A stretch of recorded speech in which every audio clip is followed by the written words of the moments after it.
Hello बच्चों, आशा करती हूँ आप सभी जो हैं अपने घरों पर स्वस्थ होंगे। हमने अपनी ज्योग्राफी की क्लास में अपने चैप्टर 5 की शुरुआत की थी।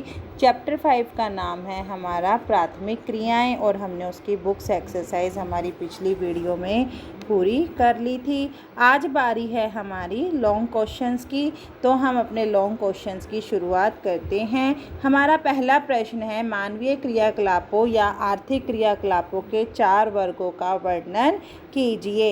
यानी कि मानवीय क्रियाकलापों के बारे में पूछा जाए या आर्थिक क्रियाकलापों के बारे में पूछा जाए, आपको आंसर सेम ही देना है।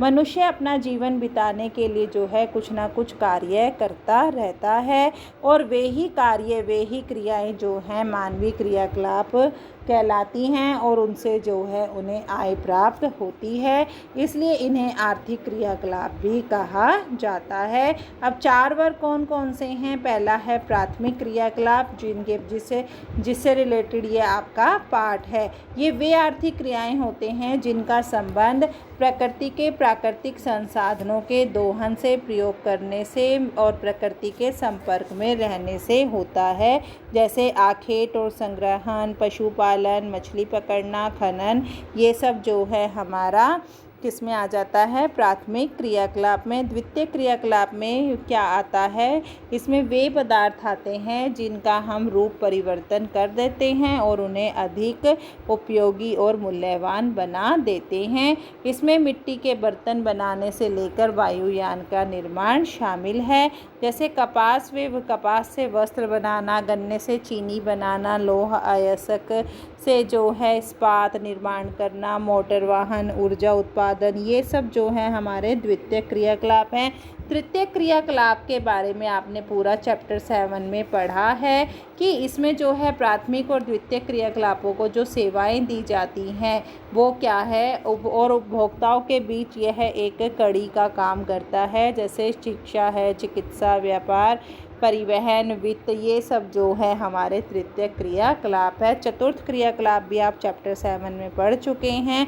इनमें वे विशिष्ट प्रकार की सेवाएं शामिल है। ये क्रियाकलाप आर्थिक रूप से जो है अति विकसित देशों में अधिक प्रचलित होते हैं और ये बौद्धिक कार्य, अनुसंधान, विकास, सूचनाओं का उत्पादन, ये सब जो है इसके अंतर्गत शामिल होता है।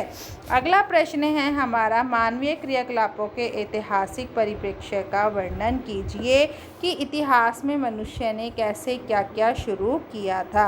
मानव अपनी आवश्यकताओं की पूर्ति के लिए जो है भौतिक पर्यावरण पर निर्भर करता है, ये बात आप सब जानते हैं।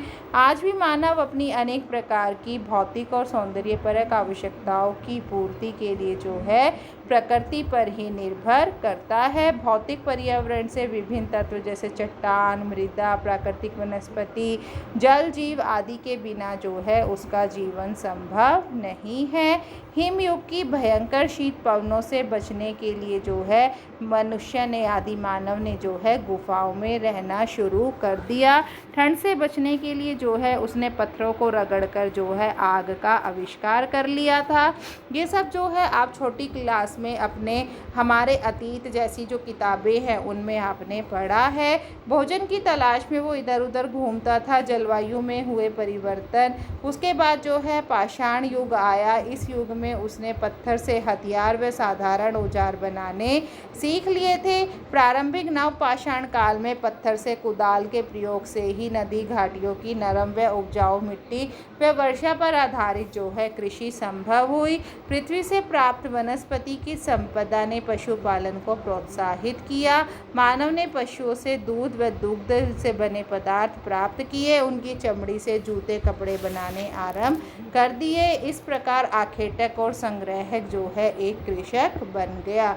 इस प्रकार कृषि क्रांति में नींव डालने वाले 4 प्रमुख घटक क्या है? भोजन बनाने में आग का उपयोग, पशुओं को पालतू बनाना, फसलों की खेती, गांव में स्थायी निवास करना। इन सब कामों के कारण जो है मनुष्य एक कृषक के रूप में अपना जीवन बिताने लग गया था। और क्या है, अब हमारा कृषि क्रांति ने जो है लोगों के जीवन को काफ़ी परिवर्तित कर दिया था। उनको सुरक्षा के साथ साथ जो है व्यवस्थित जीवन, भोजन, वस्त्र और घर की सुरक्षा मिल गई। सोचने विचारने का, कुछ नया करने का समय मिला, जिससे क्या परिवर्तन दिखाई देने लगा। सौंदर्य का बोध विकास हुआ, गांव बड़े बड़े होते हुए नगर बन गए। कृषि और दस्तकारी उत्पादों का जो है नए परिवहन के लिए मार्ग खुलते चले गए। आखेट और संग्रह, अगला प्रश्न है प्रश्न नंबर 3। आखेट और संग्रहण क्रियाकलापों का वर्णन कीजिए। आखेट मैंने जब आपको चैप्टर पढ़ाया था तब भी बताया था कि शिकार करना, संग्रहण वस्तुओं को इकट्ठा करके रखना। वनों में जंगली जानवरों का शिकार करना, जल से मछली और जंतुओं को पकड़ना जो है आखेट कहलाता है। जबकि वनों से पौधों की जड़ें, पत्तियां, छाल, बीज, फलों को इकट्ठा करना और उन्हें सुरक्षित रखना जो है संग्रहण कहलाता है। आज से 12,000 वर्ष पूर्व जो है सभी मनुष्य आखेटक और संग्रहक थे। कुछ 100 साल पहले अर्थात 1500 में ये लोग जो है विश्व के 1/3 भाग पर फैले हुए थे, जिसमें संपूर्ण ऑस्ट्रेलिया, दक्षिण अमेरिका, उत्तर अमेरिका, अफ्रीका और पूर्वी एशिया के भाग शामिल थे। इनमें से आपको जो 1 या 2 नाम याद रहते हैं वो नाम आप याद कर सकते हैं। औद्योगिकरण व नगरीकरण के कारण यानी कि परिवर्तन आने के कारण जो है भूमि व संसाधन जो है सिकुड़ गए। इनके जीवन में भारी बदलाव आया। अब ये ऑस्ट्रेलिया, अफ्रीका, उत्तर अमेरिका, दक्षिण अमेरिका के कुछ ही भाग पर रह गए। एक अनुमान के अनुसार आज 1 लाख से 1 व्यक्ति ही आखेट और संग्रहण पर आश्रित है। 1 लाख में से सिर्फ 1 ही व्यक्ति जो है ये क्रियाएं करता है। विशेषताएं क्या हैं? ये लोग भोजन की तलाश में इधर उधर भटकते रहते थे। ये छोटे छोटे समूह में रहते थे। इनकी कोई अपनी निजी संपत्ति नहीं होती थी। आखेट के लिए जो है भाले और तीर कमान जैसे औजारों का, ये हथियारों का प्रयोग करते थे। वस्त्र बनाने व निवास में स्थानीय वस्तुओं का ही प्रयोग करते थे। ये विभिन्न जलवायु, प्रदेश और जैव संसाधनों वाले क्षेत्रों में सफलतापूर्वक जीवन यापन करते थे। ये उष्णकटिबंधीय क्षेत्रों में सफलतापूर्वक रहने लग गए थे। ध्रुवों के समुद्री तटों में मछलियों और समुद्री जीवों पर ये गुजारा करते थे। मतलब प्रकृति से जो कुछ भी इन्हें प्राप्त होता था ये उसी पर अपना जीवन निर्भर करते थे। घुमक्कड़ प्रवृत्ति के कारण जो है ये लोग पर्यावरण में कोई बड़ा परिवर्तन नहीं कर पाए थे। तो हमारा अगला प्रश्न है चलवासी पशुचारण और विचरण पशुचारण की क्या विशेषताएं हैं? ये हमने कल भी पढ़ा था। क्या है इसकी विशेषता कि चलवासी चरवाहों और चलवासी पशुचारण किया जाता है। ये लोग स्थायी यानी कि जो चल चल कर, घूम घूम कर अपना जीवन व्यतीत करते हैं, उन्हीं के द्वारा जो है यहाँ उनके बारे में ही यहाँ बताया गया है कि घूम घूम कर जो अपने पशुओं का पालन पोषण करते हैं उन्हें चलवासी पशुचारण कहा जाता है। ये लोग स्थायी रूप से एक स्थान पर नहीं रहते हैं। अपने पशुओं के साथ जो है ऋतु के अनुसार चारे की तलाश में एक जगह से दूसरी जगह पर घूमने लग जाते हैं।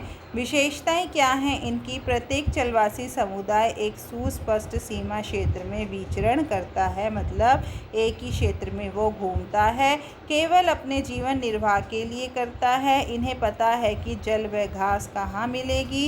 ये चारे व पानी की खोज में जो है एक स्थान से दूसरे स्थान पर घूमते रहते हैं। चलवासी चरवाहे जो है भोजन, वस्त्र, आवास की अधिकांश पूर्ति अपने पशु उत्पादों से करते हैं। इसका सामाजिक स्तर जो है पशुओं की संख्या पर ही निर्धारित करता है। चलवासी पशुचारण जो है पारिस्थितिकीय और सांस्कृतिक अनुकूलन की एक विशिष्ट स्वरूप प्रदान करता है। जैसा हमारा वातावरण का माहौल होता है, जैसी जलवायु होती है, उसी के अनुसार जो है अपने पशुओं को लेकर जो है ये लोग निवास कर जाते हैं। इसमें मनुष्य और पशु परस्पर आश्रित एक समुदाय के रूप में रहते हैं, जिसमें स्वतंत्रता और आत्मनिर्णय की भावना नज़र आती है। इनके 7 क्षेत्र कौन कौन से? उच्च अक्षांशीय, उप आर्कटिक, यूरेशिया, स्टेपी, दक्षिण पश्चिमी एशिया, सहारा और अरब मरुस्थल, उप सहारा का सवाना प्रदेश, एंडीज पर्वत, उच्च पठारी क्षेत्र। इनमें से आपको जो है 5 नाम याद कर लेना, ये काफ़ी हैं। और अब अगला है, क्या है आगे, इन्हें 3 प्रमुख प्रदेशों में जो है समूहित किया गया है। सबसे बड़ा प्रदेश जो कि 13,000 वर्ग किलोमीटर का क्षेत्र है, अफ्रीका के साहेला और सहारा में मंगोलिया तथा भूमध्य चीन तक जो है यह फैला हुआ है। यूरेशिया में टुंड्रा प्रदेश, दक्षिण पश्चिम अफ्रीका और मेडागास्कर का जो पश्चिमी भाग है।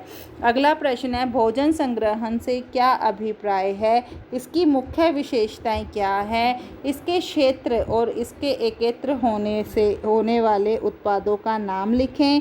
भोजन संग्रहण का विश्व में क्या भविष्य है। अभी इसके बारे में हमने पहले पढ़ा था, जब आखेट के बारे में पढ़ा था। वनों में जो है विभिन्न प्रकार के भोजन को इकट्ठा करना भोजन संग्रहण कहलाता है। मानव का प्राचीनतम क्रियाकलाप है। मानव पहले खाने योग्य पौधे व कंदमूल से जो है अपना जीवन निर्वाह करता था। विशेषताएं क्या है, कठोर जलवायु दशाओं में किया जाता है। कठोर जलवायु में इस कार्य को अधिकतर आदिम कालीन यानी कि आदि मानव समाज, पुराने समाज के लोग करते थे। ये लोग अपने भोजन, वस्त्र और शरण की आवश्यकता की पूर्ति के लिए पशुओं और वनस्पति का संग्रह करते थे। इस कार्य के लिए कम पूंजी और निम्न तकनीकी ज्ञान की आवश्यकता होती थी। इसमें भोजन का अधिशेष नहीं रहता था, मतलब कुछ भी बचता नहीं था। इसमें प्रति व्यक्ति उत्पादकता भी कम होती थी। क्षेत्र कौन से हैं, उच्च अक्षांश के क्षेत्र जिसमें उत्तरी कनाडा, उत्तरी यूरेशिया और दक्षिणी चिली आते हैं। निम्न अक्षांश के क्षेत्र जिसमें अमेजन बेसिन, अफ्रीका, ऑस्ट्रेलिया व दक्षिण पूर्वी एशिया का आंतरिक प्रदेश आता है। उत्पाद क्या है, आधुनिक समय में भोजन संग्रह के कार्य का कुछ भागों में ही व्यापारीकरण हो गया है। ये लोग कीमती पौधों की पत्तियां, छाल, औषधियां पौधों का सामान्य रूप से संशोधित कर बाजार में बेचने का कार्य करते हैं। छाल का प्रयोग जो है कुनैन, चमड़ा ये सब तैयार करने में किया जाता था। पत्तियों का प्रयोग जो है पेय पदार्थ, दवाइयाँ और सौंदर्य वर्धक पदार्थों को तैयार करने में किया जाता था। रेशों का प्रयोग कपड़ा बनाने में, दृढ़ फल को भोजन एवं तेल के लिए, पेड़ के तने का उपयोग जो है रबड़, बाल्टा और गोंद की राल बनाने के लिए किया जाता था। संग्रहण का भविष्य क्या रहा, विश्व स्तर पर इसका जो है अधिक महत्व नहीं है, क्योंकि इसके द्वारा प्राप्त उत्पाद जो है विश्व के बाजारों में प्रतिस्पर्धा नहीं रखते हैं। अगला प्रश्न है हमारा, संसार के विभिन्न प्रदेशों में वाणिज्यिक पशुपालन का वर्णन कीजिए। मतलब व्यापार के लिए, पशुधन कमाने के लिए जो हम पशुपालन करते हैं। संसार के विभिन्न घास के मैदानों में बड़े पैमाने पर जो है वैज्ञानिक ढंग से पशुओं को पाला जाता है और उनके चारे की फसलों की सहायता से ही जो है पशुपालन किया जाता है। उष्ण घास के मैदान में विचरणशील पशुपालन का स्थान व्यापारिक पशुपालन ने ले लिया है। उष्ण व शीत कटिबंधीय प्रदेशों में व्यापारिक पशुपालन का विकास हो पाया है। तो यहाँ पर क्या है कि जो हमारे पशुपालन है वो शीत उष्ण कटिबंधीय क्षेत्रों में जहाँ पर हम पशुओं की फसल के हिसाब की जलवायु मिल जाती है, वहाँ पर जो है वाणिज्यिक पशुपालन किया जाता है। सबसे पहला है हमारा पंपास क्षेत्र। पंपास क्षेत्र क्या है, दक्षिण अमेरिका में अर्जेंटीना, ब्राज़ील आदि देशों में जो है शीत उष्ण घास के मैदानों में व्यापारिक पशुपालन होता है। ये कहाँ होता है, दक्षिण अमेरिका में, अर्जेंटीना, ब्राज़ील में शीत उष्ण घास के मैदान। अर्जेंटीना में पंपास क्षेत्र में पशु व भेड़ें चराई जाती हैं। यहाँ की जो जलवायु है वो समशीत है, मतलब वहाँ पर ठंड क्या है, समतल है। वर्षा जो है 50 से 100 सेंटीमीटर तक होती है। अल्फा घास यानी कि पंपास के क्षेत्रों में कौन सी घास उगाई जाती है, अल्फा घास। यहाँ पर बड़े बड़े रेंज बनाकर चारों तरफ तारों की बाड़ें लगाई गई हैं। अधिकतर पशु मांस के लिए पाले जाते हैं। दक्षिण भाग में जो है पहाड़ी ढलानों पर भेड़ें और ऊन पाली जाती हैं। आप जो है इन क्षेत्रों को एक एक करके लर्न करेंगे तो ज़्यादा आसानी से लर्न होगा। आप ये देखना मत कि ये क्वेश्चन इतना बड़ा है तो मुझे इतना बड़ा क्वेश्चन लर्न करना है। एक एक करके याद करना कि पंपास क्षेत्र क्या है, उत्तरी अमेरिका का प्रेयरी क्षेत्र क्या है, तो तब आपको जो है ये जल्दी लर्न हो जाएगा। सेकंड है आपका उत्तर अमेरिका। उत्तर अमेरिका में जो घास का क्षेत्र है उसे प्रेयरी कहा जाता है। संयुक्त राज्य अमेरिका और कनाडा के शीत उष्ण घास के मैदानों को प्रेयरी का मैदान कहा जाता है। यहाँ जो है घास अधिक पाई जाती है। उत्तम नस्ल की जर्सी गाय जो है यहीं पर पाली जाती है। यह जो है गोश्त के लिए मतलब मांस के लिए, पशु ऊन के लिए भेड़ें पाली जाती हैं। यहाँ पर एडवेटर पठार व मैक्सिको पठार में भेड़ें चराई जाती हैं। मांस प्रदान करने वाले पशु जो है अधिकतर मक्का क्षेत्र में ही पाए जाते हैं। न्यूजीलैंड यहाँ का आर्थिक विकास पशुपालन पर ही निर्भर करता है। यहाँ पर पशुपालन के निम्न कारण हैं। पहला है पर्याप्त वर्षा, समशीतोष्ण जलवायु, चारे की फसलों का होना, सारा साल उपलब्ध विशाल चारागाहें। देश में उत्तम भेड़ों के मांस के लिए प्रसिद्ध है। यहाँ के मांस, ऊन, मक्खन, पनीर ही जो है निर्यात किया जाता है। ऑस्ट्रेलिया संसार का महत्वपूर्ण व्यापारिक पशुपालन क्षेत्र है। यहाँ शीत उष्ण घास के मैदानों को जो है डाउन्स कहा जाता है। जैसे उत्तर अमेरिका के में प्रेयरी कहा जाता है और यहाँ ऑस्ट्रेलिया में डाउन्स कहा जाता है। यहाँ पशुपालन के प्रमुख क्षेत्र जो है दक्षिण पूर्वी भाग व पश्चिमी ऑस्ट्रेलिया में ही पाए जाते हैं। पशुपालन के निम्न कारण हैं। पहला, विशाल घास के मैदान, सारा वर्ष समशीत जलवायु पाई जाती है। आर्टिजियन कुओं के द्वारा जो है जल प्राप्त होता है। ऑस्ट्रेलिया संसार के ऊन का सबसे बड़ा आयात और निर्यातक देश है। दक्षिण अफ्रीका के पठार में मिलने वाले घास के मैदान को वेल्ड कहते हैं। यहाँ पशुपालन के निम्नलिखित कारण हैं। यहाँ की वर्षा जो है 25 सेंटीमीटर है। सामान्य तापमान मिलता है। दक्षिण अफ्रीका के अधिकतर भेड़ें, अंगोरा बकरियां मांस के लिए पाली जाती हैं। यहाँ आदिवासी लोग जो हैं पशुचारण करते हैं।